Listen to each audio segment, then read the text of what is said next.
आज हम neural coordination में 6th लेक्चर लेकर चल रहे हैं। पिछले अपने 5th लेक्चर में हमने बताया था इंट्रोडक्टरी पार्ट कि किस तरीके से न्यूरल सिस्टम को पढ़ना होगा। आज बात करेंगे सेंट्रल नर्वस सिस्टम की, और उस सेंट्रल नर्वस सिस्टम में बहुत इम्पॉर्टेंट जो नीट के लिए क्वेश्चंस हैं उनका साइड में डिस्कस होता रहेगा। आज बात करेंगे ब्रेन की, स्पाइनल कॉर्ड की, मीन्स दैट आज केवल ब्रेन के बारे में ही जान पाएंगे। बात करते हैं सेंट्रल नर्वस सिस्टम की।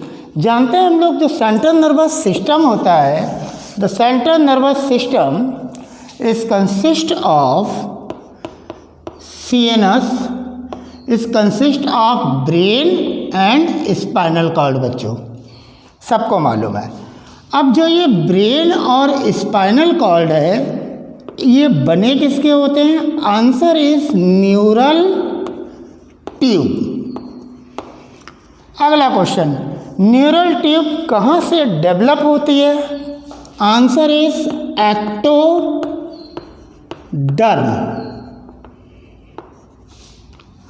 न्यूरल ट्यूब कब डेवलप होती है? After the gastrula stage. After gastrula stage. Neural tube के दो पार्ट होते हैं, एक एंटीरियर पार्ट, आगे वाला हिस्से को एंटीरियर बोलते हैं, और पीछे वाले पार्ट को कह देते हैं कॉर्डल पार्ट। क्या कह देते हैं? Caudal part. बच्चों जो एंटीरियर पार्ट होता है न्यूरल ट्यूब का उससे ब्रेन डेवलप होता है, और जो कॉर्डल पार्ट होता है उससे स्पाइनल कॉर्ड डेवलप होती है। ठीक है। Anterior part of the neural tube develops brain and caudal part develop spinal cord। कितना आसान है स्पाइनल कॉर्ड। इससे हमें क्या पता लगा कि जो सेंट्रल नर्वस सिस्टम जो ब्रेन और स्पाइनल कॉर्ड का बना हुआ है, उस सेंट्रल नर्वस सिस्टम में जो ब्रेन है वो न्यूरल ट्यूब के एंटीरियर पार्ट से डेवलप हुआ है, और जो स्पाइनल कॉर्ड है वो न्यूरल ट्यूब के पोस्टीरियर यानी कॉर्डल पार्ट से डेवलप हुआ है। फिर सवाल आता है कि ये जो न्यूरल ट्यूब है ये न्यूरल ट्यूब कहाँ से आई है डेवलप होके? आंसर हो जाता है एक्टोडर्म। तभी nervous system ectodermal in origin है। और अगर न्यूरल ट्यूब कब डेवलप होती है एम्ब्रियोनिकल डेवलपमेंट में? Answer is after the gastrula stage. इससे हमें इतने क्वेश्चन क्लियर हुए जो हमने स्टार्ट पकड़ा अपना सेंट्रल नर्वस सिस्टम का।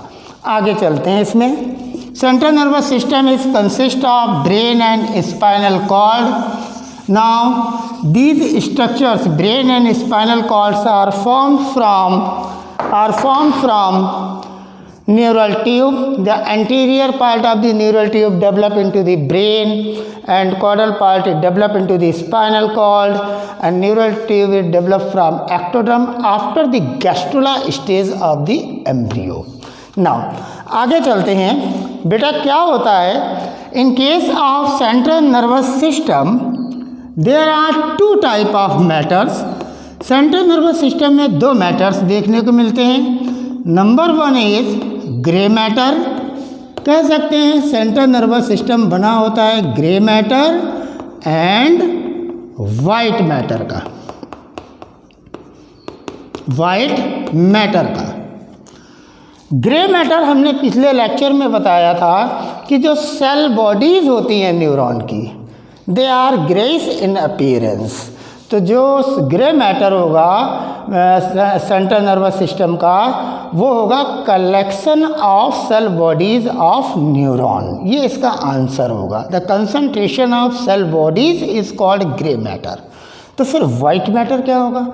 White matter is the collection of nerve fibre. And what type of nerve fibre? White दिखने चाहिए ना, तो वाइट दिखने के लिए उनके ऊपर माइलिन शीथ हो, means that myelinated nerve fibre. The collection of myelinated nerve fibre is called white matter. क्या कहलाता है?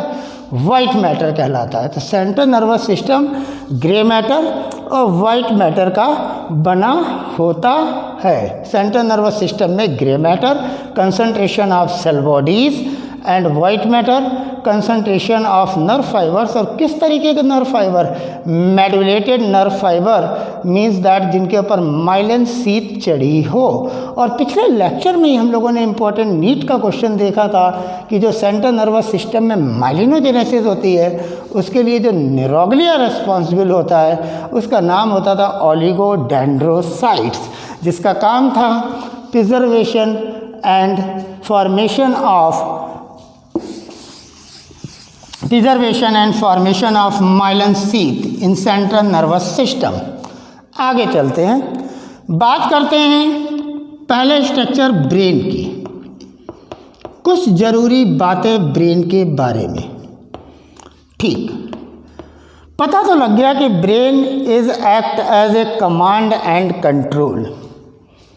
अभी इतने सारे फंक्शंस देखेंगे तो ब्रेन के सारे फंक्शंस का डिस्कस भी कर लेंगे, लेकिन ब्रेन के बारे में बताना ये ज़रूरी है।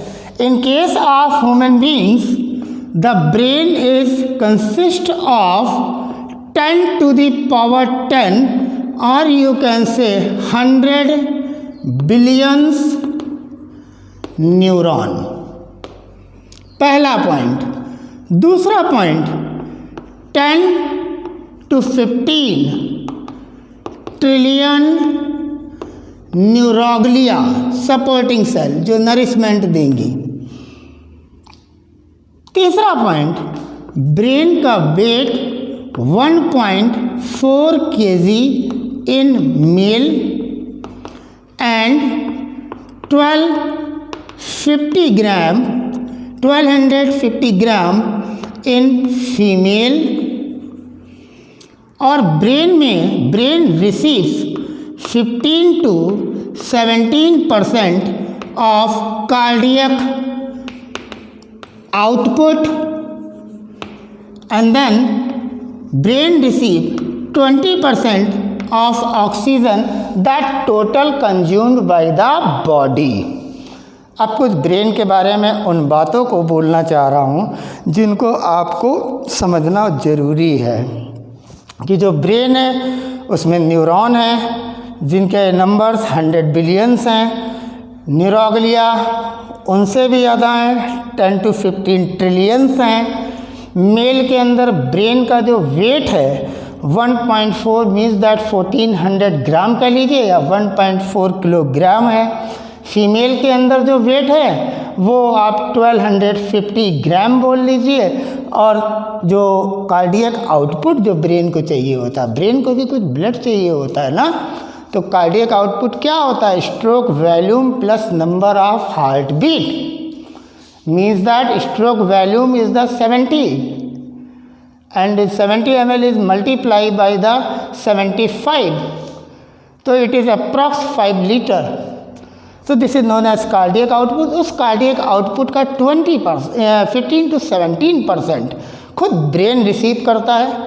ठीक इसी तरीके से हमारी बॉडी जितनी भी ऑक्सीजन कंज्यूम करती है बच्चों, उसका 20% ऑक्सीजन खुद ब्रेन अपने लिए यूज़ करता है। ये कुछ बातें थी ब्रेन से जुड़ी हुई जिन्हें आपको ध्यान से समझने की ज़रूरत है।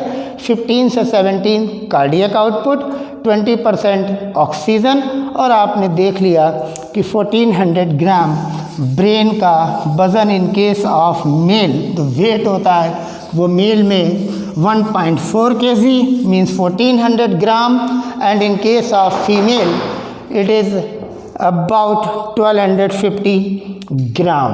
नाउ बच्चों, brain is a highly protective organ in the body. ठीक है, within the cranium box है और क्रेनियम बॉक्स में क्रेनियल बोन्स हैं which are 8 in number. Frontal bone, 1 bone is the frontal, 2 bone is the parietal, 2 bone is the temporal, 1 bone is the sphenoid, 1 bone is the ethmoid and 1 bone is the occipital। तो total number is 8। कितनी cranial bones हैं? 8 cranial bones हैं। ये brain को protection दे रही है। Clear बात हुई। अगर हम ब्रेन को देखें कि ब्रेन में प्रोटेक्शन एक तो क्रेनियल बोन दे रही है, दूसरा खुद ब्रेन में भी कवरिंग है। जो ब्रेन के ऊपर कवरिंग होती है उन कवरिंग को नाम दिया जाता है ब्रेन मेनिंजेस। Brain meninges. बच्चों जो ये ब्रेन मेनिंजेस होती है, इस डायग्राम को आपको ध्यान से देखना पड़ेगा। इसमें ब्रेन मेनिंजेस में जो सबसे आउटर साइड में ब्रेन मेनिंजेस होती है is known as dura mater. जो ब्रेन के बिल्कुल पास में होती which adhere to the surface of the brain means that inner most is known as pia mater. और इन दोनों के बीच में जो कि एक मेमेलियन कैरेक्टरिस्टिक्स है, क्योंकि अगर एम्फीबियन में देखा जाए, फ्रॉग में देखा जाए, तो only brain is covered by two connective tissue covering, outer most dura mater and inner one is pia mater. There is no arachnoid membrane, but in case of this human brain, the brain coverings are 3 in number. The outermost double layer thick non-vascular, which are separated at some places and form a cranial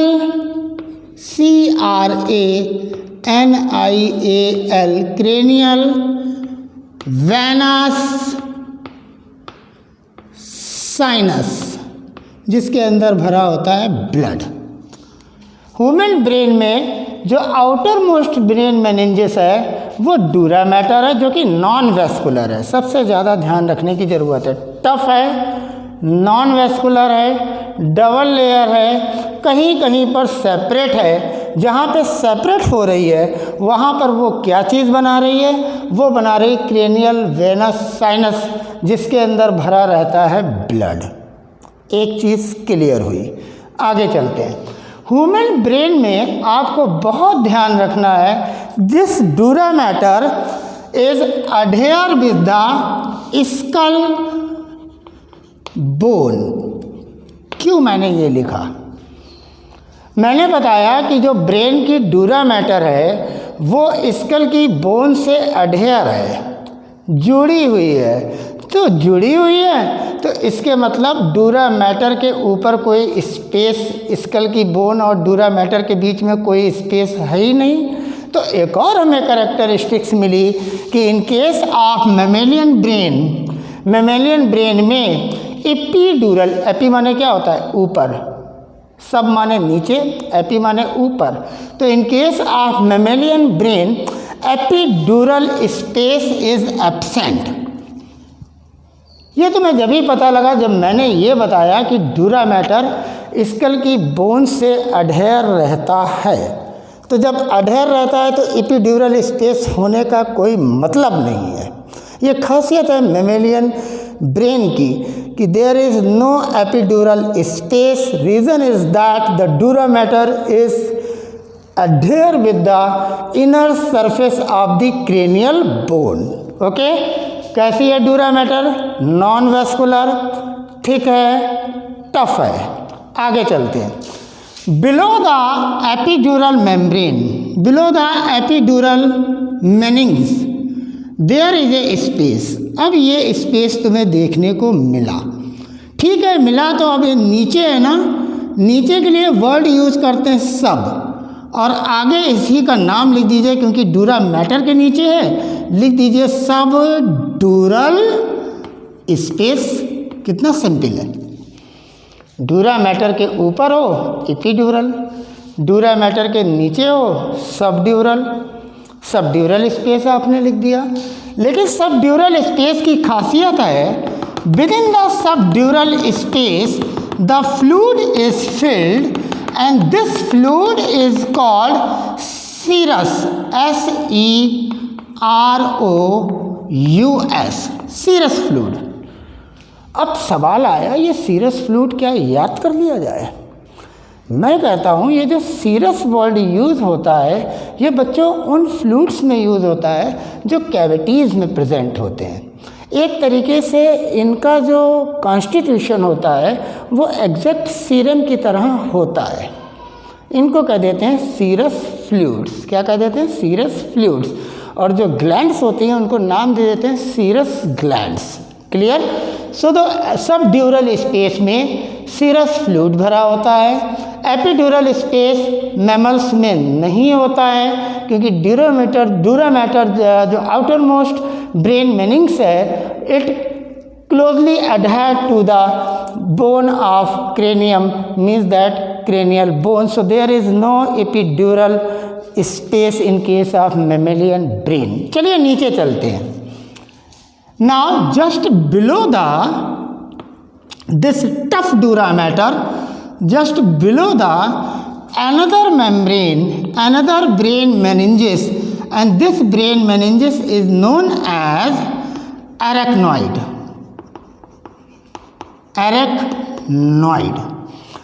Now this arachnoid is present below the subdural space। और आप देख रहे हैं बच्चों ये जो arachnoid आ रही है जो थिन भी है, जो डिलीकेट भी है और फिर फिंगर लाइक प्रोजेक्शन विलाई बना दे रही है। These are the finger like projection which are known as arachnoid villi। Villi और फिंगर लाइक प्रोजेक्शन जैसा तुम लोगों ने स्मॉल इंटेस्टाइन में भी देखते थे जब डाइजेशन पढ़ते थे। ठीक इसी तरीके से ये जो arachnoid जो सेकंड नंबर पे आप जो ब्रेन मेनिन्स देख रहे हैं arachnoid, ये फिंगर लाइक प्रोजेक्शंस बनाती है बच्चों। और इस फिंगर लाइक प्रोजेक्शन को इसी के नाम पर बोल देते हैं arachnoid villi। यानी these are the arachnoid ARACHNOID arachnoid and finger like villi। किस लिए होते हैं? ये किस लिए होते हैं? ये इसलिए होते हैं ताकि ये स्पाइनल फ्लूइड को रिसीव कर सकें, एब्जॉर्ब कर सकें for the absorption of spinal cerebrospinal fluid which is commonly known as CSF। अभी बाद में बात करेंगे। ठीक है, इस arachnoid के नीचे कुछ स्पेस और खाली दिखा, जैसा आपने ड्यूरा मैटर में पढ़ा था कि नीचे वाला सब ऊपर वाला एपी। तो इस स्पेस को बच्चे क्या पढ़ लेंगे? इस स्पेस को बच्चे पढ़ लेंगे this space is known as sub, उसी के नाम पर रखिए arachnoid स्पेस। जो arachnoid के नीचे वो सब arachnoid स्पेस, जो ड्यूरा मैटर के नीचे वो सब ड्यूरल स्पेस। सब ड्यूरल स्पेस में सीरस फ्लूइड भरा है और सब arachnoid स्पेस में CSF सेरेब्रो स्पाइनल फ्लूइड भरा हुआ है CSF। Now with in this सब arachnoid space, with in the sub arachnoid space the fluid is present is called CSF, means cerebrospinal fluid। CSF, तो CSF कहाँ पाया जाता है? सब arachnoid स्पेस में पाया जाता है। सीरस फ्लूइड कहाँ पाया जाता है? सब ड्यूरल स्पेस में पाया जाता है। मैमल के ब्रेन में एपिड्यूरल स्पेस होता है? नो, नहीं होता है। मैमल में सब ड्यूरल स्पेस होता है? यस, होता है। arachnoid जो मेनिंजेस है उसमें CSF को एब्जॉर्ब करने के लिए जो मॉडिफिकेशन हुआ है is known as arachnoid villi। और इस arachnoid कैसी है? ये भी थिन है लेकिन नॉन वेस्कुलर है। और इसके नीचे क्या है? सब arachnoid स्पेस है।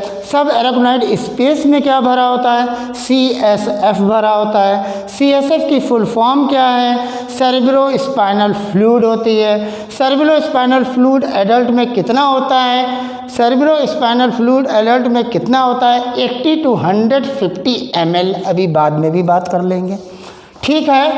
तो ये सब एरेक्नॉइड स्पेस में बच्चों जो फ्लूइड पाया जाता है उसको कहते हैं सेरेब्रो स्पाइनल फ्लूइड, जो ब्रेन को कशन देता है, शॉक एब्जॉर्बेंट का काम करता है, ब्रेन को प्रोटेक्शन देता है, तभी तो brain is a highly protective organ in the body. ये cerebrospinal fluid subarachnoid space में होता है। अब आते हैं इनर मोस्ट मेनिंजेस पर। Now the inner most meninges is known as pia mater. It is thin, transparent,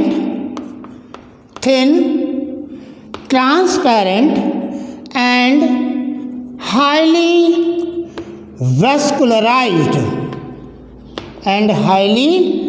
vascularized, यानी मतलब जो एरेक्नॉइड है उसमें तो वेब बन रहा है, यानी मतलब ये स्पाइडर वेब हो गई, यानी डूरा मैटर जो है वो तो टफ मदर हो गई क्योंकि वो हार्ड है, डबल लेयर्ड है, लेकिन ये तो डिलिकेट है, थिन है, ट्रांसपेरेंट है, हाईली वेस्कुलराइज है और तीनों में सबसे ज़्यादा थिनेस्ट है। ये भी एक क्वेश्चन है कि in case of brain meninges outer most dura mater, inner most pia mater and in between these two is the arachnoid meninges. Now which one is more thinnest? The answer is the pia mater. Now pia mater में this is known as pia mater. The labeling is here is pia matter which is thin and vascularized. Now this pia matter merge in the cortex region of cerebrum. Cerebrum का जो outer cortex reason है उसके जो सल्सी हैं उसके अंदर ये मर्ज हो जाते हैं। ये पाया मैटर आप देख रहे हैं कि किस तरीके से मर्ज हुए हैं सल्सी में। सल्सी और गायरस दो वर्ड यूज होंगे सेरिब्रल कॉर्टेक्स में। जो रिजेज होंगी कॉर्टेक्स की उनको गायरी पढ़ा दिया जाएगा, सिंगुलर इज गायरस, और जो ग्रूव होंगे उनको सल्सी पढ़ा दिया जाएगा, सिंगुलर इज सल्सस। जो स्मॉल ग्रूव होंगे उनको सल्कस पढ़ा देंगे, जो डीप ग्रूव होंगे उन्हीं को बुक फिशर्स पढ़ा देगी। अभी आपको आगे देखने को मिलेगा। क्लियर बात है। Now these are known as tela. ये जो आप देख रहे हैं फिंगर जैसी प्रोजेक्शन ये कहलाते हैं टीला कोराइडियाई। क्या कहलाते हैं? टीला कोराइडियाई। तो जो ये टीला कोराइडियाई है ये कहाँ पाए जाते हैं? ये पाया मैटर में होते हैं। इनको क्यों टीला कोराइडियाई क्या करते हैं? They are merge in the cerebral cortex, in the sulci of cerebral cortex में मर्ज होते हैं। इनको क्या कहते हैं? टीला कोराइडियाई। तो आपने देखा कि brain is a highly protective organ because is covered by meninges. अब एक बार इसके नीट के क्वेश्चन सुनते हैं। Now in case of amphibian frog the meninges are 2 in number, dura matter, pia matter, no arachnoid meninges. First question. Second, in case of mammalian brain no epidural space, कोई epidural space नहीं होता है। Now in between the sub epidural in between the subdural space serous fluid is present and CSF is present in subarachnoid space. कहाँ पे होता है? सब arachnoid space में होता है। डूरा मैटर जहाँ पे सेपरेट होती हैं, जहाँ पे ब्लड भरता है, known as cranial venous sinus. Now arachnoid जहाँ पे फिंगर लाइक प्रोजेक्शन बनाती हैं, these finger like projection for the absorption of CSF and they are known as arachnoid villi. Vascular meninges, inner most meninges brain की कौन सी है? Pia matter. This pia matter is merge into the cortex region means sulci of the cerebral cortex and this is known as tela choroidea. तो these are the questions which are based on the brain meninges for the NEET. आगे चलते हैं, आपको ले चलते हैं cerebro spinal fluid पर। अब बात करेंगे हम लोग सेरिब्रो स्पाइनल फ्लूइड की। बच्चों, सेरिब्रो स्पाइनल फ्लूइड में जो नीट का क्वेश्चन आता है सबसे इम्पॉर्टेंट, उसको आप ध्यान से सुनेंगे। सेरिब्रो स्पाइनल फ्लूइड मैंने अभी आपको बताया कि CSF is approx 80 to 150 ml in case of adult human, and this cerebrospinal fluid is alkaline in nature like plasma। Plasma के जैसा अल्कलाइन नेचर का होता है। सेरिब्रोस्पाइनल फ्लूइड 80 to 150 ml होता है एडल्ट ब्रेन में, और सेरिब्रोस्पाइनल फ्लूइड कशन का काम करता है, मैकेनिक जर्क से बचाता है, ब्रेन को प्रोटेक्शन देता है, एक मीडियम का काम करता है for exchange of nutrition and wastage between the blood and nervous tissue. यही नहीं, it also helpful in hormone conduction. Hormones का जो ट्रांसफॉर्मेशन होता है, हार्मोन ट्रांसफ़र होते हैं ब्रेन के डिफरेंट पार्ट में, उसमें भी रोल CSF का ही होता है। तो cerebrospinal fluid is very essential. थोड़ी बात करते हैं now in case of cerebrospinal fluid. First point, present in सब arachnoid space, neat question। Second point, it is alkaline in nature, similar to plasma. Plasma की तरह होता क्या क्या है, glucose is present, proteins, urea, lactic acid, इसके अलावा ions भी हैं, sodium ion, potassium ion, calcium ion, magnesium ion, इसके अलावा एनायंस भी हैं, chlorine anions and bicarbonate anions.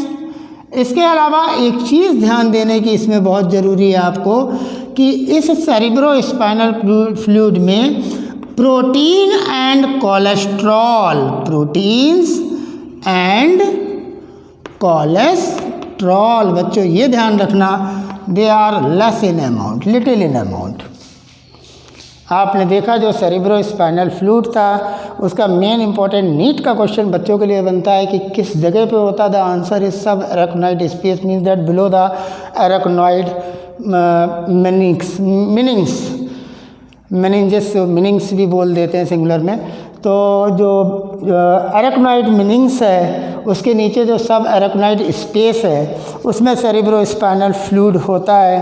Cerebrospinal fluid की अल्कलिनिटी कैसी होती है, it is alkaline in nature, similar to that plasma. It contain glucose, protein, urea, lactic acid and some ions like sodium, potassium, calcium, magnesium, some anion also, chloride and bicarbonates. But special thing is this कि the protein and cholesterol are less in number। Protein और cholesterol जो होते हैं उनका जो है amount कम होता है। अब अगला नीट का क्वेश्चन बनता है, उससे पहले मैं तुम्हें एक चीज़ बताता हूँ। जो हमारी पीनियल बॉडी होती है उसकी जो डॉर्सल वॉल होती है, on the dorsal wall behind the pineal body a structure is present which is known as choroid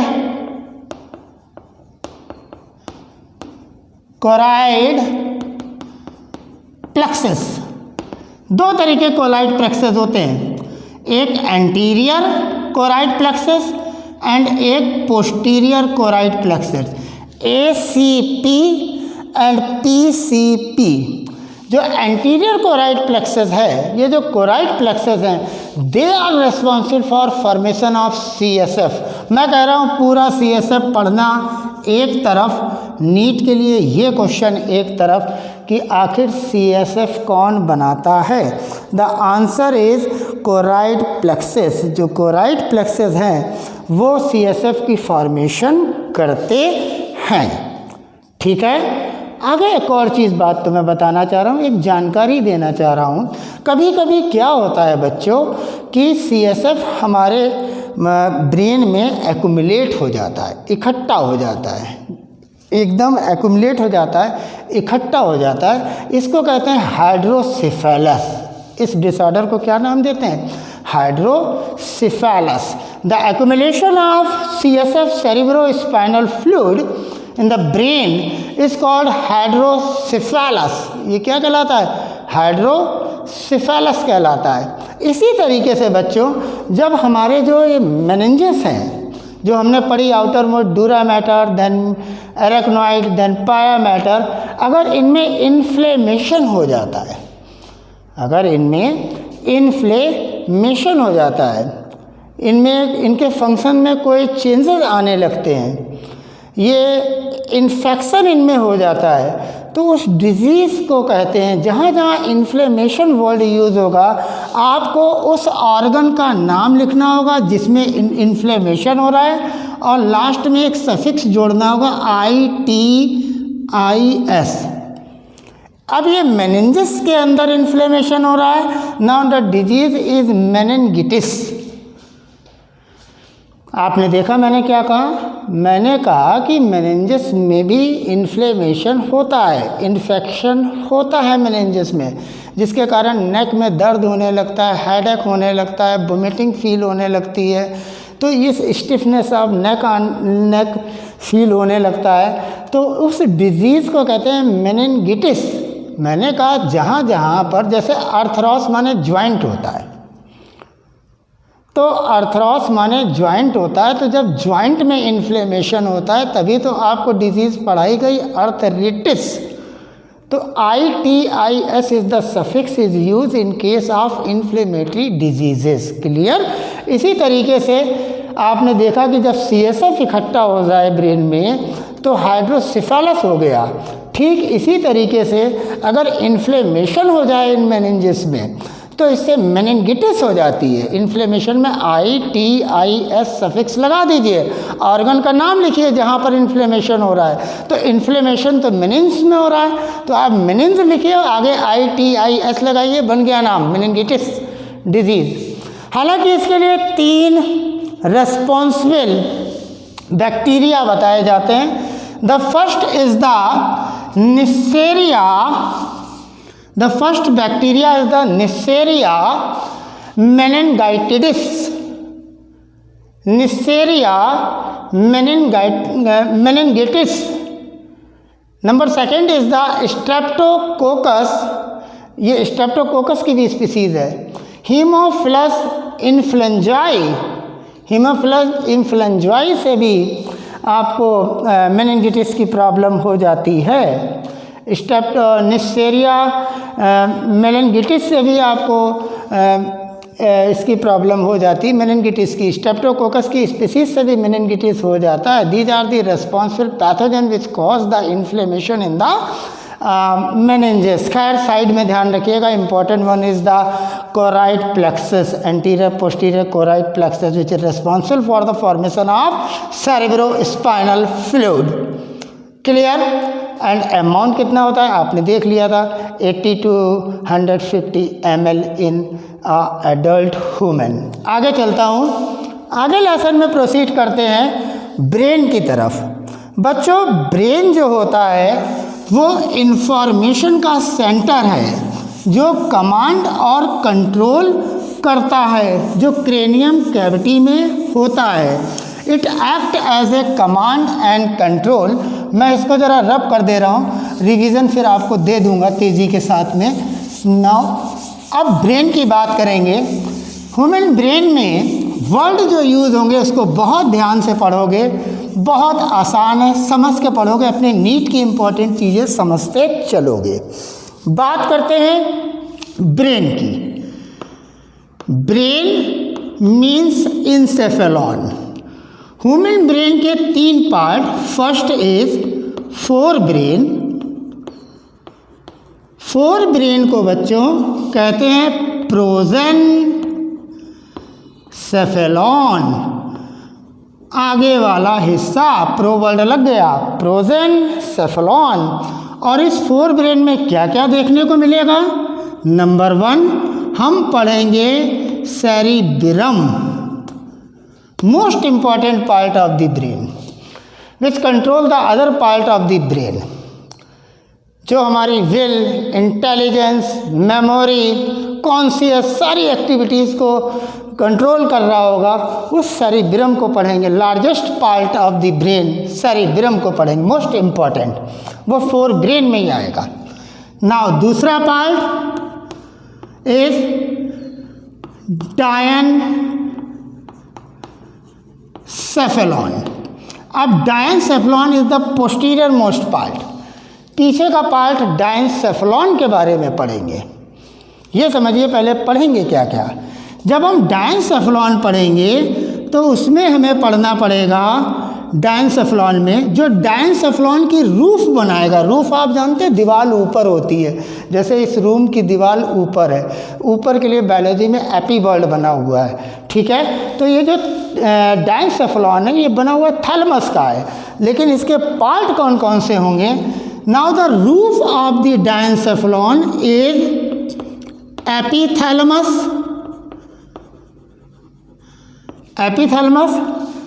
and the lateral is called thalamus,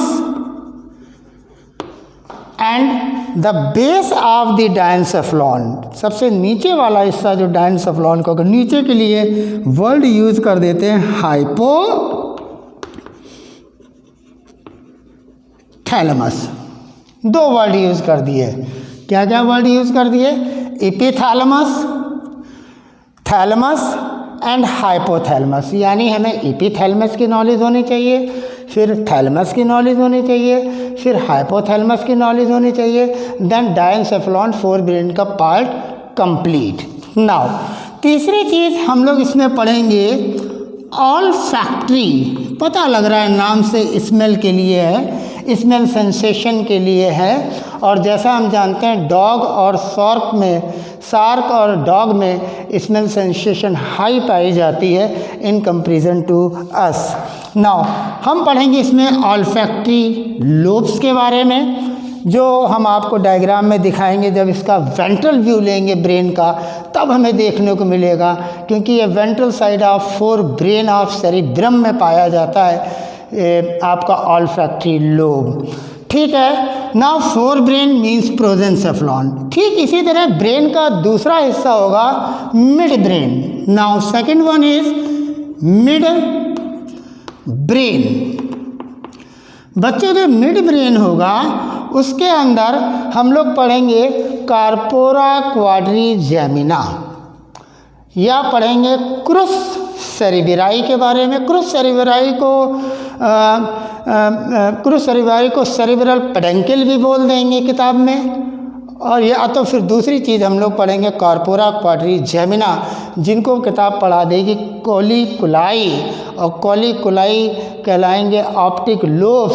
2 superior होंगे, 2 इन्फीरियर होंगे। जब चारों को मिला देंगे तब कह देंगे कार्पोरा क्वाड्रिजेमिना। आगे बढ़ेंगे, बताएंगे। आगे चलते हैं मिड ब्रेन की तरफ। तो मिड ब्रेन में पाया जाता है optic lobe. Mid brain is consist of optic lobes plus cross cerebri या क्रूरा सेरिब्राई या सेरिब्रल पेडंकल, कुछ भी बोल दीजिए, तीनों नाम इसके हैं। ये मिड ब्रेन का पार्ट हो गया। इसी तरह बहुत आसानी के साथ हम पढ़ेंगे तीसरा पार्ट। मिड ब्रेन को बच्चों कहते हैं मीजेनसेफेलॉन।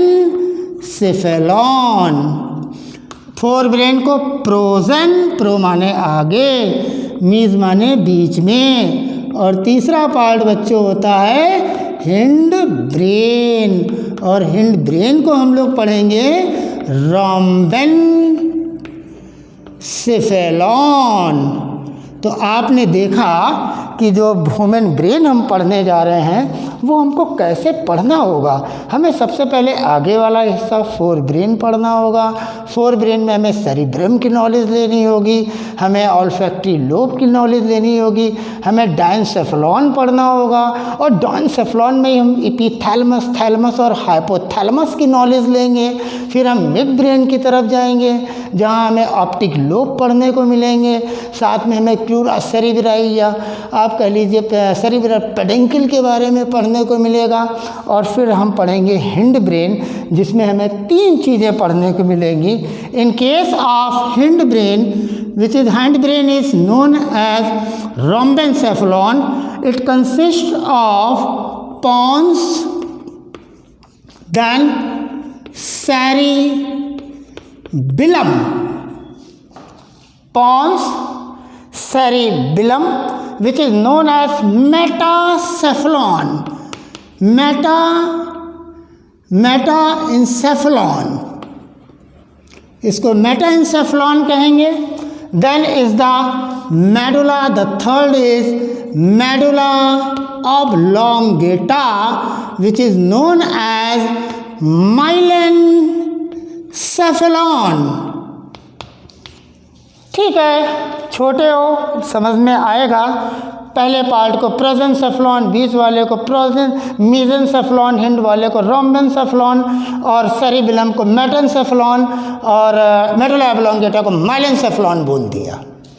तो there are three part we have to study under the hindbrain, pons, cerebellum and medulla oblongata, and there are two things, optic lobes which are four in number, two superior colliculi and two inferior colliculi which are responsible for the eye reflexes, pupillary reflex action by superior colliculi and auditory, acoustic, auditory sound reflexes by inferior colliculi in case of midbrain.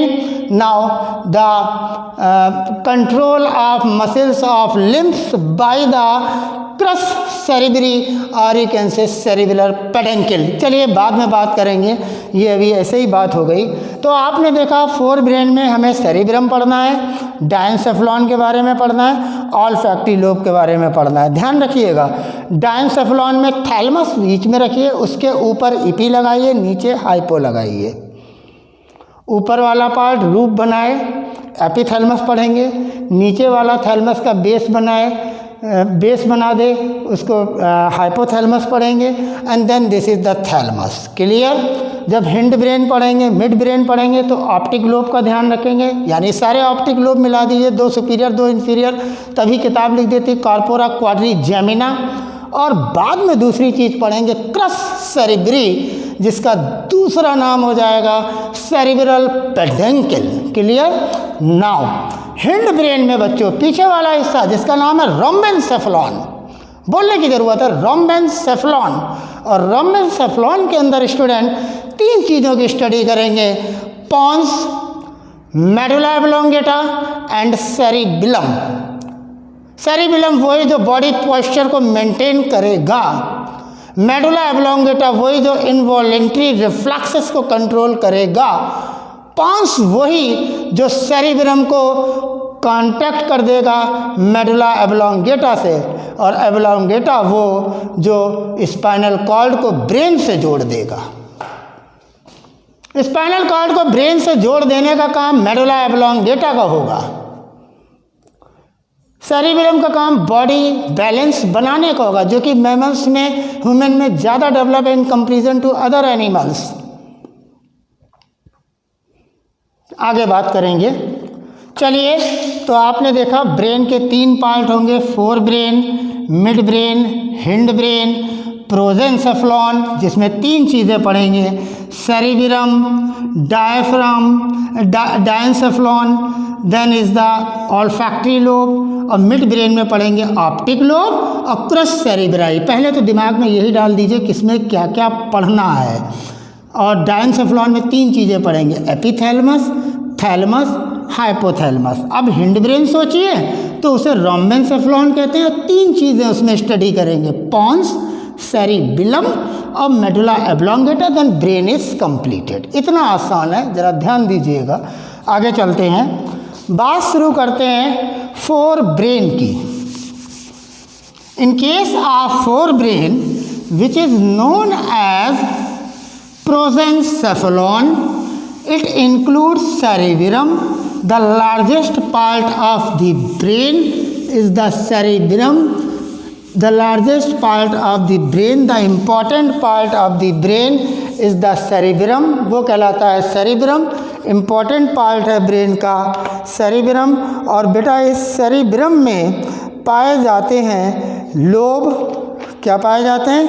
Lobe पाए जाते हैं। Actually में जो cerebrum होता है it divided into two cerebral hemispheres, और इन दो हेमीस्फीयर्स को डिवाइड करने के लिए जो डीप ग्रूव होता है वो कहलाता है लॉन्गिट्यूडनल फिशर। क्या कहलाता है? लॉन्गिट्यूडनल फिशर कहलाता है।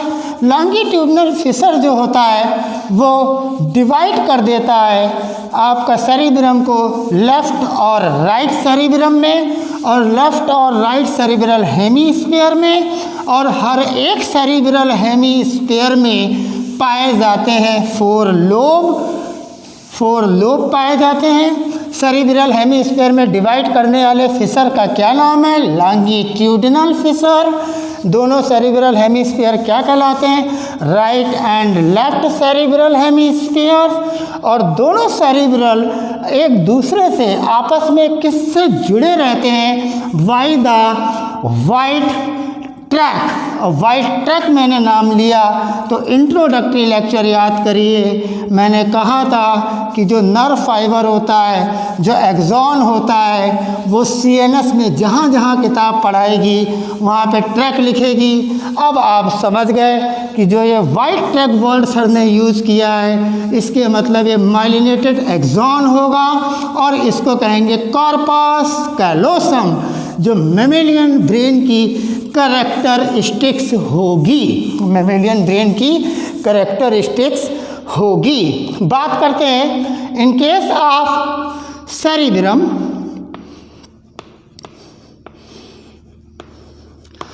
सेरिब्रम में जब मैंने इंट्रोडक्टरी लेक्चर लिया था तब मैंने बताया था in case of cerebrum as well as the hindbrain part cerebellum, the outer part is consist of cell bodies, means that gray matter, and the inner part is consist of nerve tract, medullary nerve tract, means that they are consist of white matter. Situation is same in both fore brain के cerebrum में भी outer most grey matter मतलब cell bodies हैं बच्चों, और बीच में white matter यानी मतलब मेडुलरी नर्व्स के ट्रैक हैं, यानी मतलब नर्व फाइबर जो है वो मेडुलेटेड नर्व फाइबर हैं। जैसा आपने देखा था कि राइट और लेफ्ट सेरिब्रल हेमीस्फीयर को जोड़ने के लिए मैंने एक वर्ड यूज़ किया था कॉर्पस। बहुत इंपॉर्टेंट नीट का क्वेश्चन है, corpus callosum. Now this corpus callosum is responsible to connect the left and right hemisphere, because human brain में जो cerebrum है it is divided by the longitudinal fissure into the left and right cerebral hemisphere। एक खास बात जो left वाला cerebral hemisphere है वो right side of the body को कंट्रोल करता है, और जो राइट साइड वाला सेरिब्रल हेमीस्फीयर है वो लेफ्ट साइड वाली बॉडी को कंट्रोल करता है। यानी मतलब the left side cerebral hemisphere, the left cerebral hemisphere control the right side of the body and vice versa, अगर दूसरे शब्दों में समझा जाए। अब बात करते हैं सेरिब्रम की। तो मैंने देखा कि जो सेरिब्रम है वो दो लोब में डिवाइडेड है और एक वो दो पार्ट में डिवाइडेड है, यानी मतलब वो कहलाता सेरिब्रल हेमीस्फीयर। और हर एक हेमीस्फीयर में सेरिब्रल हेमीस्फीयर में ईच सेरिब्रल हेमीस्फीयर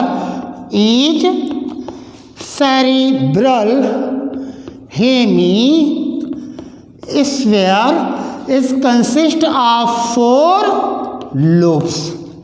कितने लोब्स का है? 4 लोब्स का है। 4 लोब में डिवाइडेड है cerebral hemisphere. Each cerebral hemisphere में 4 लोब हैं। अब यहाँ पर 2 मिनट मेरी बात सुनिए तो कितना आसान हो जाएगा इन लोब को पढ़ना। मैंने शुरुआत में कहा था बच्चों कि जो क्रेनियल होता है वो क्रेनियल बोन्स का बना होता है। मैंने बोन्स के नाम भी लिए थे।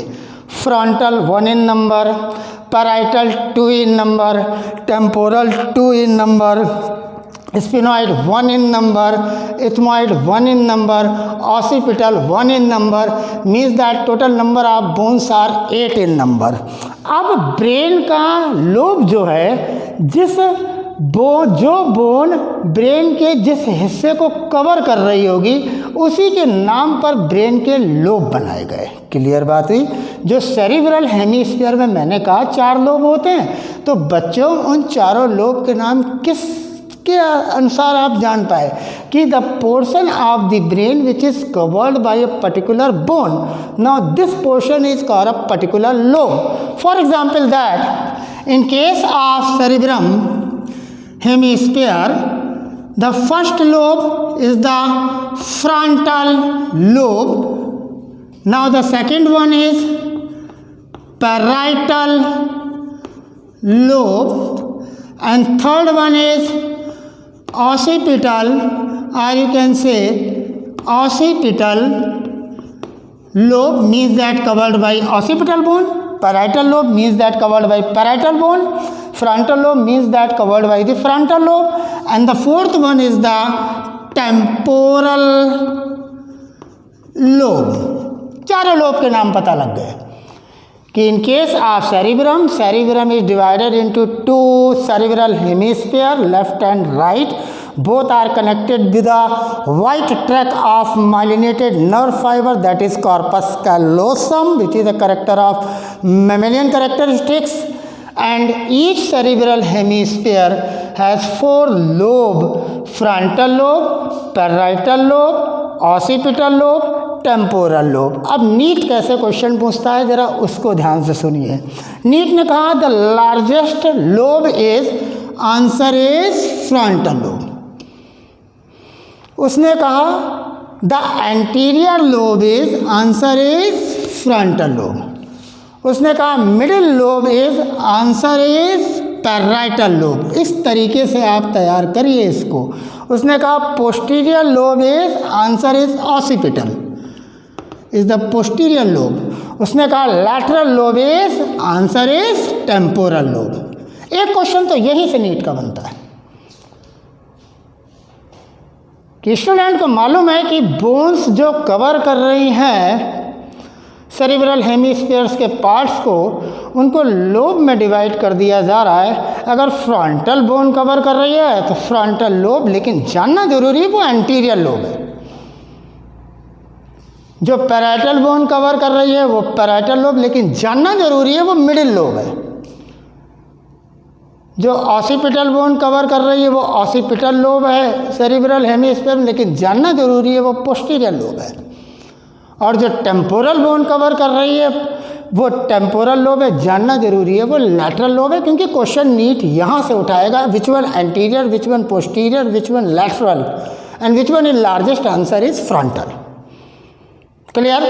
आगे चलते हैं, ज़रा मूव करते हैं एक डायग्राम पर जिसमें आपको हम ये सिखाएंगे कि किस तरीके से आपको इन लोब्स में, चारों लोब्स आपने देख लिए, एक डायग्राम मैं बनाने जा रहा हूँ जिसमें मैं आपको ये बताऊँगा these lobes are separated from each other with the help of sulcus.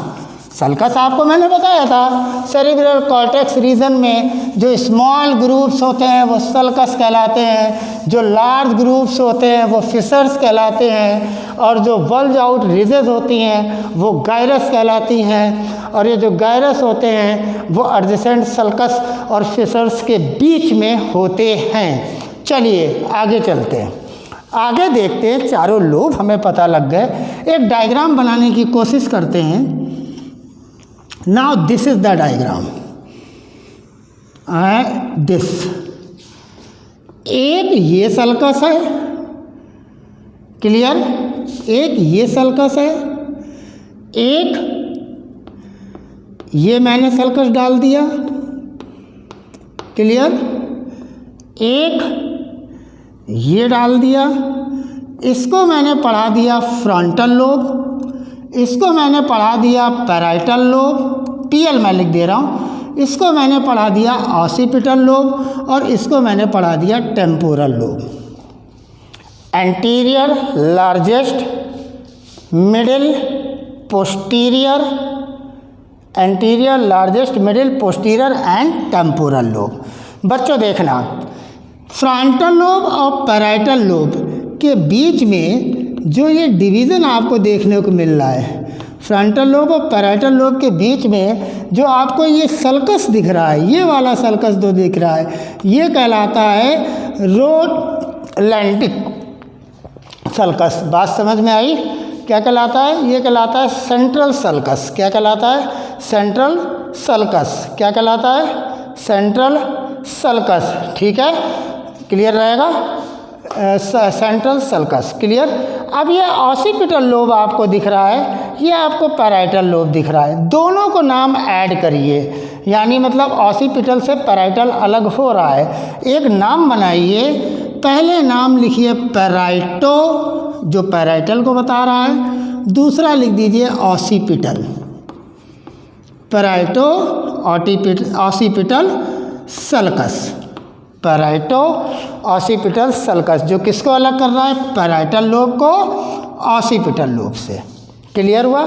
अब जो टेम्पोरल लोब है बच्चों, जो टेम्पोरल लोब है, वो टेम्पोरल लोब फ्रंटल और पैराइटल से कैसे अलग हो रहा है? पूरा नहीं अलग हो रहा है, इनकम्प्लीट हो रहा है। मेरी बातों पे ध्यान दीजिए, इनकम्प्लीट हो रहा है, ये इनकम्प्लीट डिवाइड हो रहा है। इसको बच्चों पढ़ा दीजिए लैटरल, जैसा लैटरल साइड में होता है, लैटरल सल्कस। क्लियर बात है? या इसको कहते हैं सेल्वियस सल्कस भी बोल देते हैं। क्या बोल देते हैं? सेल्वियस, SYLVIUS, सेल्वियस सल्कस भी बोल देते हैं। क्लियर रहेगा? तो आपने देखा कि ये चार लोब हैं, चारों लोब एक दूसरे से सल्कस से अलग हैं, लेकिन लॉन्गिट्यूडिनल फिशर कहाँ पे था? लॉन्गिट्यूडिनल फिशर था जिसने सेरिब्रम को right and left cerebral hemisphere में डिवाइड कर दिया था। इस चीज़ को बहुत ध्यान देने की ज़रूरत है। यहाँ पर आपने देखा कि जो सेंट्रल सल्कस है उसको फ्रंटल और पैराइटल लोब को अलग कर दिया, जो पैराइटो ऑसिपिटल सल्कस है उसने जो है पैराइटल लोब और ऑसिपिटल को अलग कर दिया, और जो ये इनकम्प्लीट लैटरल सल्कस है, जिसको सल्कस हम कह सकते हैं आप सेल्वियस, उसने इनकम्प्लीट है ये, जिसने फ्रंटल और पैराइटल को टेम्पोरल से अलग कर दिया। तो इन लोब में कैसे लोब सल्कस से अलग हैं, ये भी एक नीट का क्वेश्चन है। ये भी क्या है? एक नीट का क्वेश्चन है कि कैसे ये अलग है, किस तरीके से ये अलग है, कौन कौन से इसमें सल्कस है। सेंट्रल सल्कस है, पैराइटो ऑसिपिटल सल्कस है, लैटरल सल्कस है। इस तरीके से आपको ये तैयार करना होगा, ये वाला कॉन्सेप्ट जो नीट में पूछा जाता है। आगे चलते हैं लेसन में। अब मैं आपका ध्यान चाहूँगा तीसरे नंबर पे, जो मैंने डायग्राम पहले से तैयार करके रखा आपका समय बचाने के लिए। ये देखिए, ये सेरिबेलम है, ये पॉन्स है, ये मेडुला है, यानी मतलब ये वाला हिस्सा हिंड ब्रेन का है। जब पढ़ेंगे तब बात करेंगे। आगे चलते हैं। ये बच्चों फ्रंटल लोब है, FL, यानी लार्जेस्ट लोब एंड एंटीरियर। बच्चों ये वाला हिस्सा पैराइटल लोब है, क्लियर, और ये मिडिल कहलाता पैराइटल। और बच्चों ये वाला हिस्सा जो है ये ऑसिपिटल लोब है, यानी पोस्टीरियर लोब है। तो अब कौन सा लोब बचा? लैटरल वाला, तो वो हो गया टेम्पोरल लोब। क्लियर बात है? आपने देखा कि मैंने इसमें ऑसिपिटल में मैंने एक रीजन बनाया, एक एरिया बनाया, और पैराइटल वाले में मैंने 2 एरिया बनाए, टेम्पोरल वाले में मैंने 3 एरिया बनाए, और फ्रंटल लोब वाले में मैंने 3 एरिया बनाए। इन सर्किल्स को आप एरिया समझिए, ठीक है। These are different associated areas in case of lobe of each cerebral hemisphere. बहुत ज़रूरी नीट का क्वेश्चन आता ही है। जैसे बात करते हैं सबसे पहले हम फ्रंटल लोब की। In case of frontal lobe, तो फ्रंटल लोब में this is premotor, this is motor, this is Broca's. 3 area निकले। कौन कौन से निकले? प्री मोटर, सीखते चलिए साथ साथ। प्री मोटर, दूसरा बेटा प्री वर्ड हटाओ, मोटर, तीसरा बेटा Broca's area. These are the area.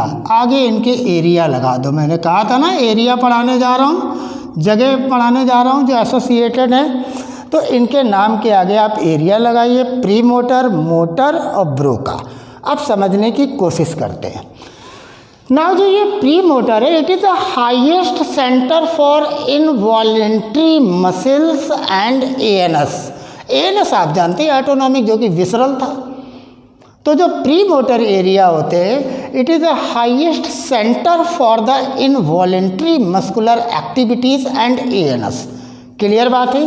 चलिए नाम के आगे मैं इनवॉलेंट्री लिख दे रहा हूँ ताकि थोड़ी देर के लिए आपको याद रहे। आगे चलते हैं। दूसरा बच्चों होता है मोटर एरिया। किसमें? फ्रंटल लोब में एसोसिएटेड एरिया की बात कर रहा हूँ। मोटर एरिया होता है। तो मोटर एरिया क्या करता है? वॉलेंट्री के लिए, यानी जो वॉलेंट्री मसल्स है, जो मेरी इच्छा से चल सकती हैं, जो कि स्ट्रेटेड हैं, जो स्केलेटल हैं, उनके लिए कौन सा फ्रंटल लोब में एरिया है? उसको कह देते हैं बच्चों मोटर एरिया। क्या कह देते हैं? Motor area. तीसरी चीज़ बेटा, to understand the motor speech. जो मोटर स्पीच है, जो हम बोलते हैं, उसके लिए जो चीज़ है, जो मोटर स्पीच का एरिया है, इज नोन एज ब्रोका। तो ब्रोका के आगे बच्चों क्या लिख दीजिए? Area for motor speech. तो ये 3 एरिया किसके थे? फ्रंटल लोब के। ऐसे ही बच्चों हम लोग अब पकड़ेंगे पैराइटल लोब। चलिए, ये तो एंटीरियर था ना, यहाँ एंटीरियर लिख दे रहे हैं। ये लार्जेस्ट था ना, यहाँ लार्जेस्ट लिख दे रहे हैं। ये सेंट्रल सल्कस से पैराइटल से अलग था ना, वो भी एक क्वेश्चन हो गया। क्लियर बात है? आगे चलते हैं तीसरे पर। इसको मैं हटा रहा हूँ थोड़ा सा। अब मैं लिखूँगा पैराइटल लोब के बारे में।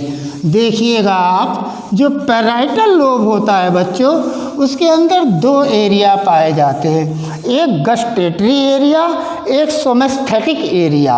Now next lobe is parietal lobe and parietal lobe is middle lobe. जो ऑसिपिटल से किससे अलग है? पैराइटो ऑसिपिटल सल्कस से। जो फ्रंटल से किससे अलग है? सेंट्रल सल्कस से। क्लियर बात है? यानी मतलब रोलैंडिक सल्कस से भी दूसरा नाम उसका है, जैसे सेल्वियस नाम है लैटरल वाले का। Now this is the parietal lobe.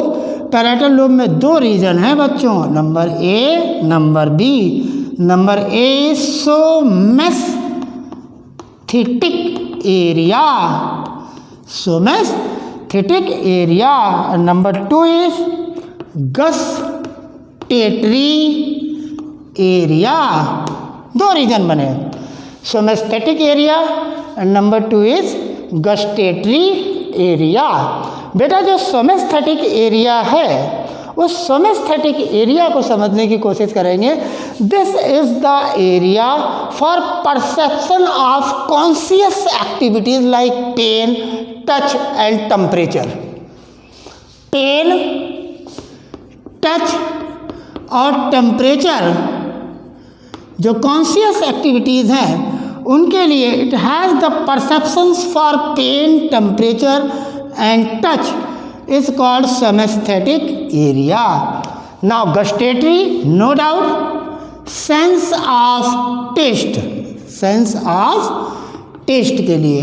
तो देखिए डिलीशियस चीज़ों को खाने के लिए गस्टेटी एरिया पैराइटल में, इसको तो ध्यान रखिएगा ही कम से कम।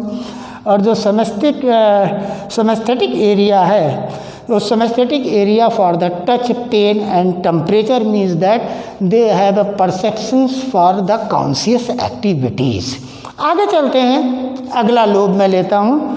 अगला लोब मैं लेता हूँ ऑसिपिटल लोब, जिसको कहते हैं आप पोस्टीरियर। इसको तो मिडिल बोलते थे पैराइटल को, फ्रंटल को बोल देते थे एंटीरियर। क्लियर हुआ? और एंटीरियर और पैराइटल किससे अलग था? सेंट्रल सल्कस से। सेरिब्रल हेमिस्फीयर लेफ्ट और राइट में किससे अलग था? लॉन्गिट्यूडनल फिशर से। फिशर क्या थे? लार्जेस्ट ग्रुप थे। और सल्कस क्या है? स्मॉलेस्ट ग्रुप है। चलिए तीसरा लेकर चलते हैं। तीसरा बच्चों है ऑसिपिटल लोब। ये बच्चों ऑसिपिटल लोब है, ठीक है। ऑसिपिटल लोब कैसा लोब है? पहले बच्चों ने लिख दिया पोस्टीरियर। दूसरा नीट का क्वेश्चन, ऑसिपिटल पैराइटल से किससे अलग है? पैराइटो ऑसिपिटल सल्कस से। अब आते हैं जो पढ़ा रहे हैं उस पर। इसमें एक रीज़न बच्चों देखने को मिला, इसमें जो रीज़न देखने को मिला वो था विजुअल रीज़न। कैसा रीज़न था? विजुअल रीज़न था। कैसा रीज़न था? विजुअल परसेप्शन के लिए रीज़न पाया जाता था। ऑप्टिक एरिया था, यानी मतलब परसेप्शन ऑफ लाइट के लिए रेस्पॉन्सिबल एरिया कहाँ है? ऑसिपिटल में। क्लियर हुआ? और जो टेम्पोरल है, उस टेम्पोरल के अंदर आपको देखने को मिलेगा सबसे पहले ऑडिटरी भी। टेम्पोरल में ऑडिटरी, कान का काम क्या होता है? सुनने का काम होता है। तो टेम्पोरल लोब का काम क्या होगा? उसमें ऑडिटरी रीजन देखने को मिलेगा, उसमें ऑडिटरी काम करने को मिलेगा, यानी मतलब सेंस ऑफ हेयरिंग डेवलप होगा। क्या डेवलप होगा? सेंस ऑफ हेयरिंग देखने को मिलेगा इसमें टेम्पोरल लोब के अंदर। तो आपने अभी तक क्या क्या देख लिया? आपने अभी तक देख लिया पैराइटल के अंदर सोमेस्थेटिक और गस्टेटरी को ले गए। क्लियर बात है? जब आप फ्रंटल में आए तो आप ब्रोका ले गए। ब्रोका के बाद में आप किसको ले गए? मोटर को ले गए। मोटर के बाद आप किसको ले गए? प्री मोटर को ले गए। ऑसिपिटल में आए आप, वहाँ पे आपने विजुअल एरिया देख लिया ऑसिपिटल के अंदर। क्लियर बात है? अब आ गए आप किसमें? टेम्पोरल में, जिसमें आपने ऑडिटरी देख लिया। ठीक है। अब स्मेल सेंसेशन के लिए भी इसमें एरिया है, और बच्चे जानते हैं ऑल्फैक्टरी। ऑल्फैक्टरी माने स्मेल सेंसेशन हो गया। और तीसरा region, area for understanding speech, कि क्या बोला गया उसको समझने के लिए, अंडरस्टैंडिंग स्पीच के लिए is known as Wernicke's area. उसको वर्निकीज एरिया बोल दिया। Wernicke's area to understanding the speech and olfactory area for smell. Clear बात हुई? और ऑसिपिटल के अंदर विजुअल एरिया, ऑसिपिटल के अंदर क्या है? विजुअल एरिया है। तो these are known as associated area. कौन कौन से हुए? फ्रंटल लोब में आपको पढ़ने को मिल जाता है premotor, motor, then Broca, और आपको पैराइटल में पढ़ने को मिल जाता है सोमेस्थेटिक और गस्टेटरी। और जब आप इसमें आते हैं तो इसमें आपको मिल जाता है ऑडिटरी एरिया, ऑल्फैक्टरी एरिया और वर्निकी एरिया। तो 3 आपको टेम्पोरल में मिल गए, 1 आपको पैराइटल में मिल गया, 3 आपको फ्रंटल में मिल गए, 2 आपको पैराइटल में मिल गए, 1 आपको ऑसिपिटल में मिल गया, 3 टेम्पोरल में मिल गए। इस तरीके से सारे एसोसिएटेड रीजन इस सेरिब्रल हेमिस्फीयर में आपने देख लिया, तो सेरिब्रल कॉर्टेक्स रीजन में होते हैं। क्लियर बात हुई? तो आपने क्या जाना आज? बहुत इंपॉर्टेंट चीज़ जानी कि जो सेरिब्रल कॉर्टेक्स रीजन जो होता है सेरिब्रम का, वो सेरिब्रल कॉर्टेक्स में ग्रे मैटर होता है, और जो ग्रे मैटर के कारण जो बैंड दिखता है उसको कहते हैं नियोपेलियम। क्या बोलते हैं बच्चों?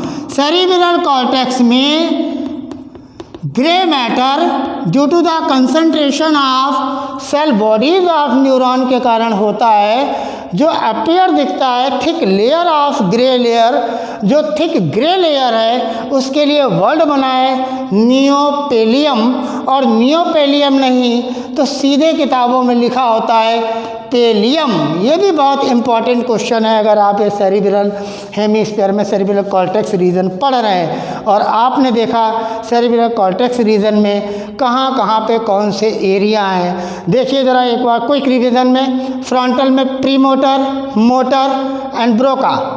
प्रीमोटर involuntary ANS and motor for voluntary muscles and Broca for this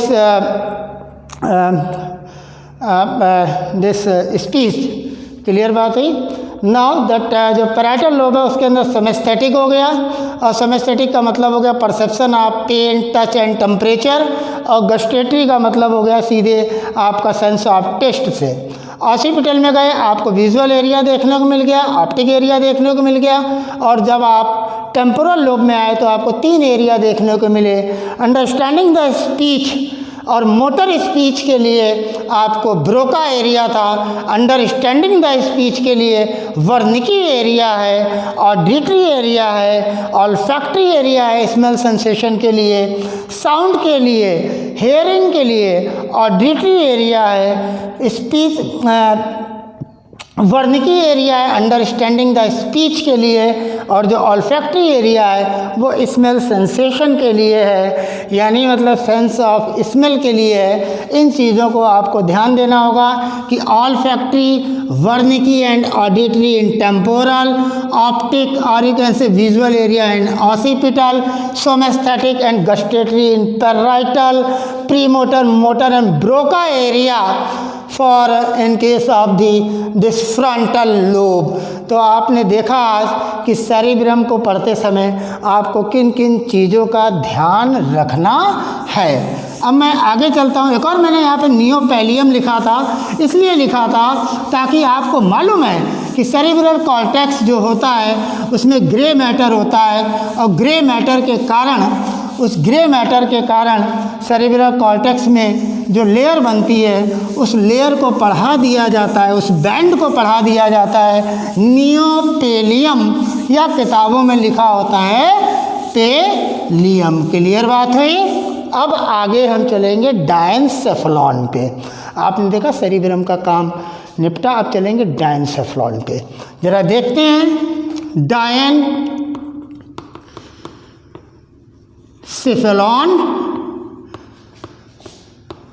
और वही काम आएगा जो हमने पढ़ा था कि डायनसेफलॉन में कितनी चीज़ें पढ़ेंगे। नंबर 1 जो रूप बनाएगा एपिथैलेमस, दूसरा जो लेटरल साइड में ऊपर की ओर होगा वो थैलेमस,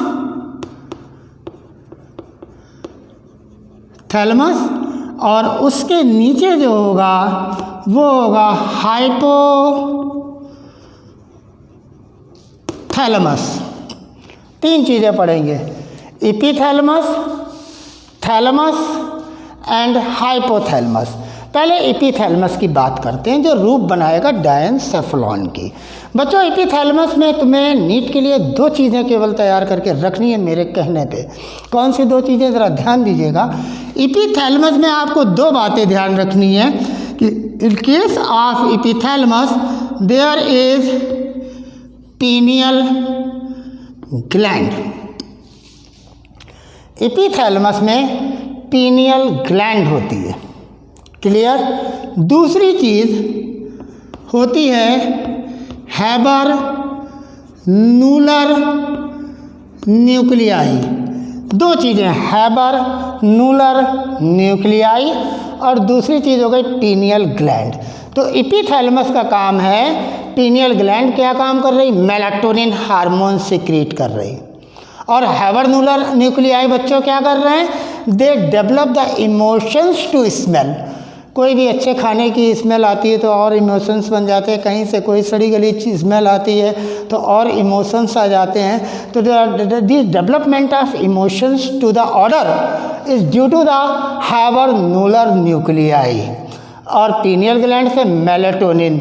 और इपीथैलेमस बना क्या रहा है, जैसे बच्चों नाम बताता है, इपी माने ऊपर, यानी मतलब रूफ बनाने का काम कौन कर रहा है, इपीथैलेमस। किसकी रूफ बनाने का काम कर रहा है, डायनसेफलॉन की, यानी मतलब देखा जाए तो डायनसेफलॉन की रूफ जो होती है वो इपीथैलेमस कहलाती है। इपीथैलेमस में दो चीज़ें देखने को मिलती हैं, मेलेटोनिन हार्मोन सिक्रीट करने वाली, एंडोक्राइन फंक्शन करने वाली पीनियल ग्लैंड मिलती है, और इसी पीनियल ग्लैंड के ठीक पीछे on the dorsal wall of behind the pineal gland आपको ACP देखने को मिल गया था, एंटीरियर कोराइड प्लेक्सस, जो CSF फ्लूइड सिक्रीट करता था या बनाता था। जो नीट का तगड़ा क्वेश्चन है कोराइड प्लेक्सस, वो भी आपको दिखा था, यहाँ से मैंने आपको दोबारा याद दिलाया। आगे चलता हूँ, आता हूँ थैलेमस पर। थैलेमस पर बच्चों, थैलेमस सबसे बड़ा पार्ट है, लगभग 4/5 ऑफ सेरिबेलम, 4/5 ऑफ डायनसेफलॉन। सबसे बड़ी बात, थैलेमस डायनसेफलॉन का सबसे बड़ा पार्ट है, क्लियर हो गया, एक चीज़ क्लियर हुई। दूसरी चीज़, जो थैलेमस होता है is a gateway to the cerebral cortex. इसका क्या मतलब हुआ, यहाँ पर ये समझना जरूरी है। It is a gateway to the cerebral cortex.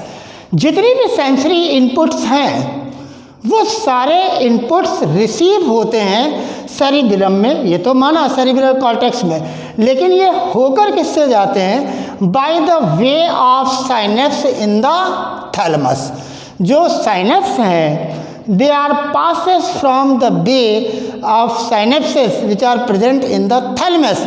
इसलिए मैंने एक वर्ड लिखा, these are gateway of cerebral cortex, यानी मतलब सेरिब्रल कॉर्टेक्स के लिए गेटवे का काम कौन करता है, थैलेमस करता है। सबसे बड़ा पार्ट कौन सा है, थैलेमस है। कितना है, 4/5 ऑफ डायनसेफलॉन क्या है, थैलेमस है। थैलेमस किसका काम करता है, गेटवे ऑफ सेरिब्रल कॉर्टेक्स का। बच्चों ने कहा इसका मतलब क्या समझे, हमने कहा इसका मतलब ये समझो, जितने भी सेंसरी इनपुट्स वगैरह हैं वो सारे इनपुट्स सेरिब्रल कॉर्टेक्स में जब पहुंचते हैं, जब उन्हें गुजरना पड़ता है न्यूरो जंक्शंस जो साइनेप्स होते हैं थैलेमस के, इसलिए gateway to the cerebral cortex है, कोई भी इंफॉर्मेशन हो। क्लियर बात है। आगे देखते हैं बच्चों, जो ये जो थैलेमस होता है it is associated with the limbic system, associated with the limbic system. ये मेमोरी के भी रिलेटेड रहता है, ये ऑल्फैक्टरी से भी रिलेटेड, स्मेल सेंसेशन से भी रिलेटेड रहता है, ये इमोशंस से भी रिलेटेड रहता है। दरअसल limbic system is responsible for emotions. अब इमोशंस क्या हो सकते हैं, पेन, प्लेजर, एग्रेशन, एंगर, यही तो इमोशन हो सकते हैं। या तो दर्द का इमोशन, या तो खुशी का इजहार कर रहे हो, और नहीं तो आपको एग्रेशन मूड में आ रहे हैं, और नहीं तो आप गुस्सा होकर चुपचाप बैठ जा रहे हो। क्लियर बात है। यही चार चीज़ें तो इमोशंस हैं। और बच्चों ये इमोशंस कंट्रोल करने के लिए हमारी बॉडी में होता है लिम्बिक सिस्टम। क्योंकि थैलेमस की बात की related with the limbic part, तो यहाँ पे लिम्बिक सिस्टम थोड़ा सा बताऊंगा आपको ज़रूर। क्लियर बात हुई। अगर अपने नीट के लिए आप समझते हैं लिम्बिक सिस्टम को, तो कॉमन चीज़ देख लिए, it is also known as emotional brain.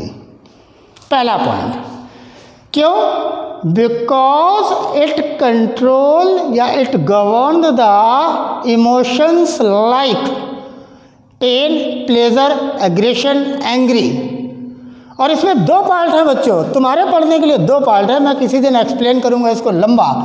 जो लिम्बिक सिस्टम है उसमें दो चीज़ें आप देखिए, एक तो इसमें हिप्पोकैम्पस होता है, और दूसरी चीज़ आपको देखना है इसमें, सेकंड चीज़ आपको इसमें पढ़नी है, वो इम्पोर्टेंस है amygdala. Amygdala, amygdala, AMGYDALY, amygdala and hippocampus. Amygdala, AMGYDALA, amygdala and hippocampus. बेटा जो हिप्पोकैम्पस है वो जो तुम्हारे पुरानी मेमोरीज़ हैं उनसे एसोसिएटेड तुम्हारे जो इवेंट हैं उनकी रिकॉलिंग के लिए रिस्पॉन्सिबल है, यानी मतलब मेमोरी बेस्ड है। क्लियर बात है? हिप्पोकैम्पस का काम ये है, ठीक है। साथ साथ में ये ऑल्फैक्टरी यानी स्मेल सेंसेशन का भी काम कर रहा है, क्योंकि आप देखेंगे जो ऑल्फैक्टरी वल्ब मैं आपको पढ़ाऊंगा, जब ऑल्फैक्टरी लोब पढ़ाने के लिए बैठूंगा डायनसेफलॉन के बाद, तो आप देखेंगे ऑल्फैक्टरी बल्ब होगा, ऑल्फैक्टरी ट्रैक होगा, और ऑल्फैक्टरी ट्रैक आकर ऑल्फैक्टरी सेंटर से जुड़ा होगा। उस समय ये लिम्बिक सिस्टम से भी एक्सटेंशन फैलाएगा अपना मिड ब्रेन। जिस समय लिम्बिक सिस्टम से ऑल्फैक्टरी लोब एक्सटेंशन फैलाएगा तो ये एसोसिएट हो जाएगा स्मेल सेंसेशन से भी लिम्बिक सिस्टम। खैर आगे चलते हैं, इमोशन पे ज़्यादा ध्यान देते हैं। ये जो एमिगडाला होता है ये बहुत बड़ी चीज़ होती है। जो फियर के एक्सप्रेशंस हमें दूसरों से मिलते हैं, किसी चीज़ को देखकर हमें फियर, हमें डर लगता है, is due to the amygdala. तभी कहते हैं अगर किसी पर्सन का एमिगडाला डैमेज हो जाए तो वो उसके अंदर से फियर के जो दूसरों के जो फियर के, जो डर के, जो एग्रेशन के जो रिस्पॉन्स हैं, जो उसके एक्सप्रेशंस है, उसको वो नहीं जान पाएगा। तो amygdala is very important for the brain. Clear बात है?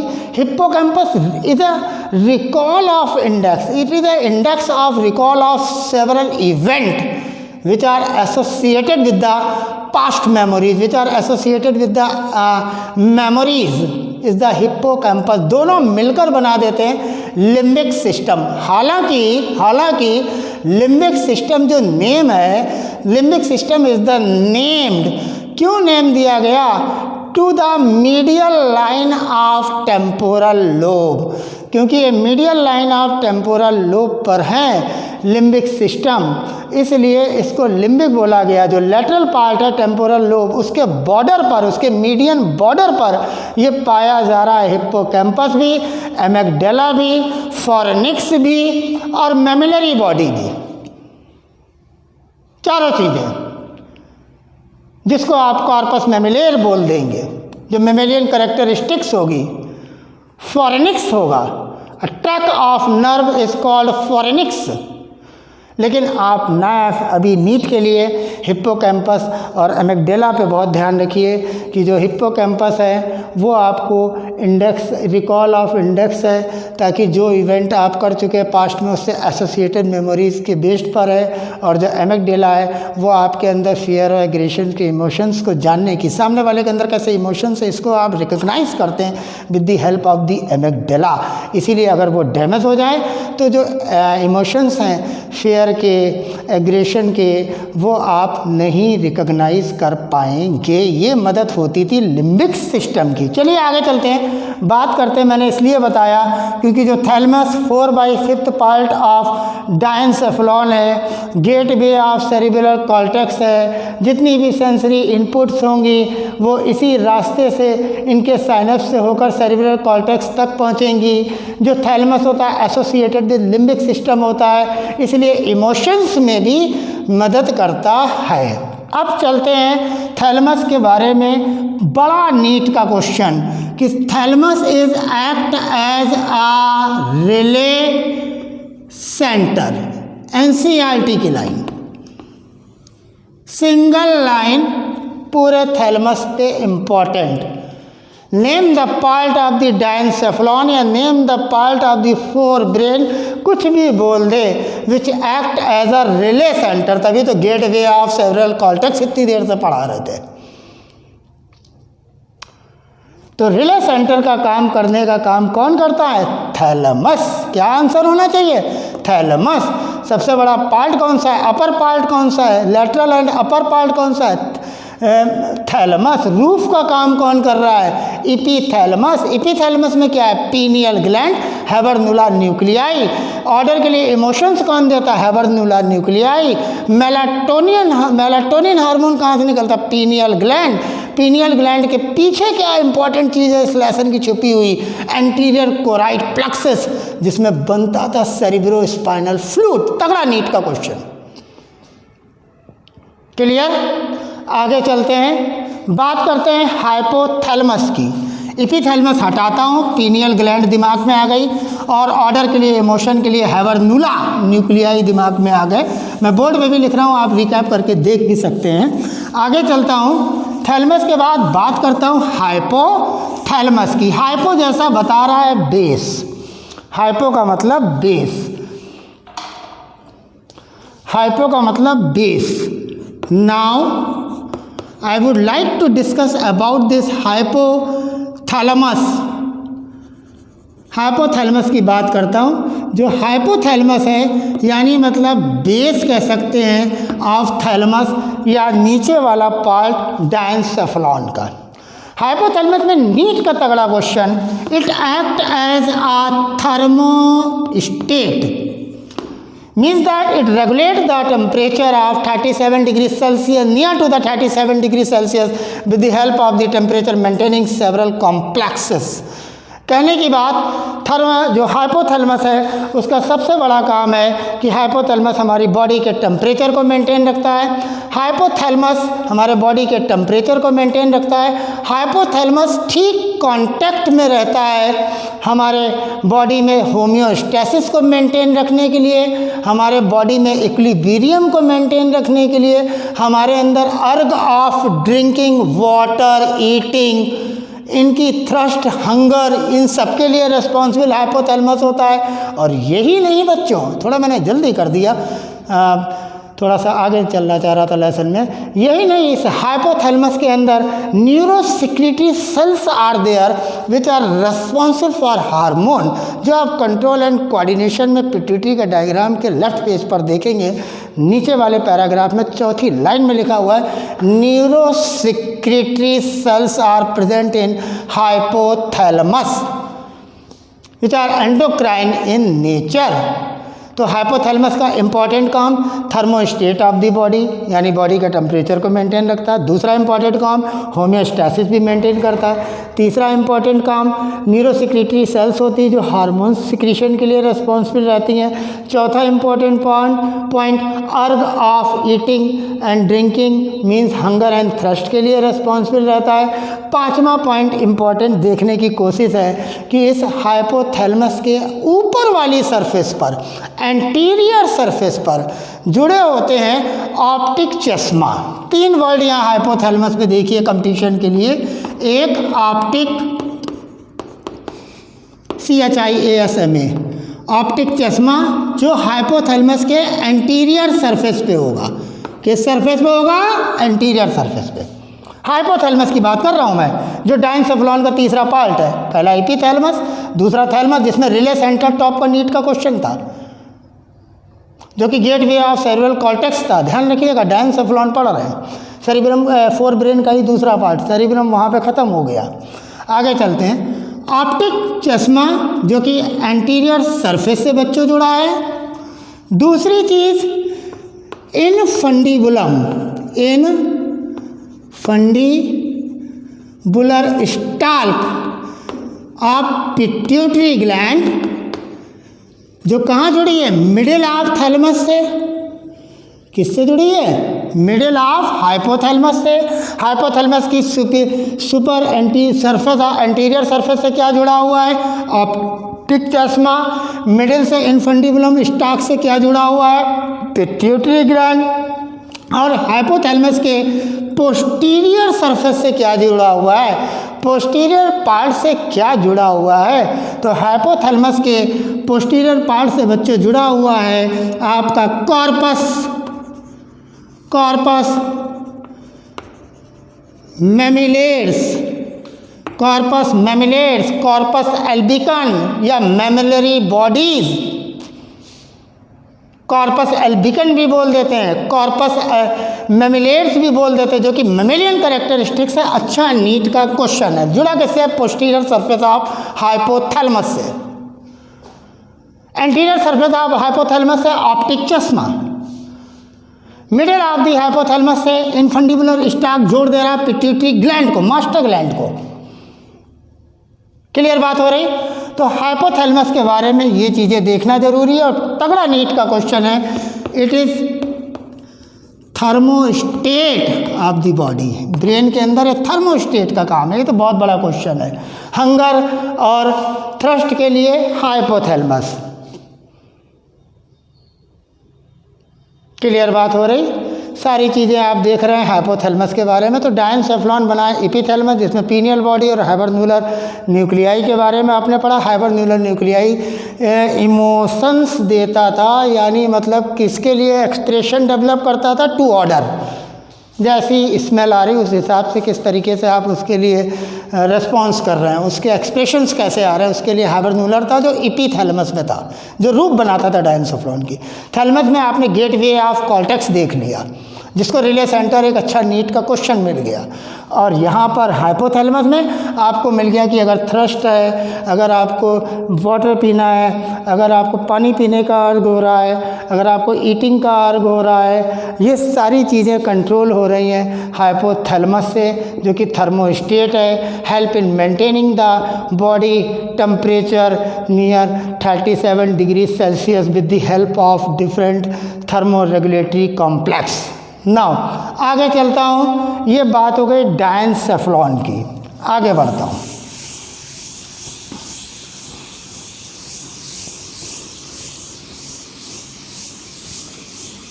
डायनसेफ्लॉन की बात हो गई। अब बात करूँगा तीसरा पार्ट ऑल्फैक्टरी लूप की, लेकिन उसके लिए एक डायग्राम दिखाऊंगा।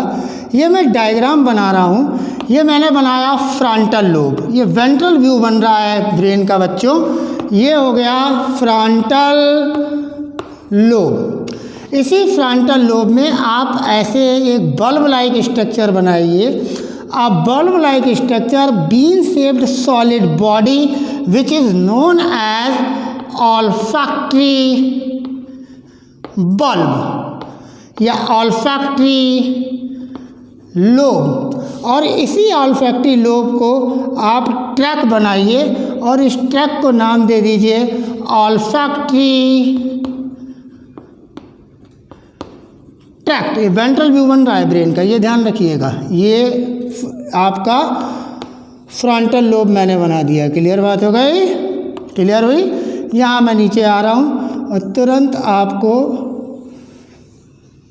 ऐसे करके इससे जोड़ दे रहा हूँ। ये ऐसे जुड़ गया, ये आपका मैंने मेडुला वाला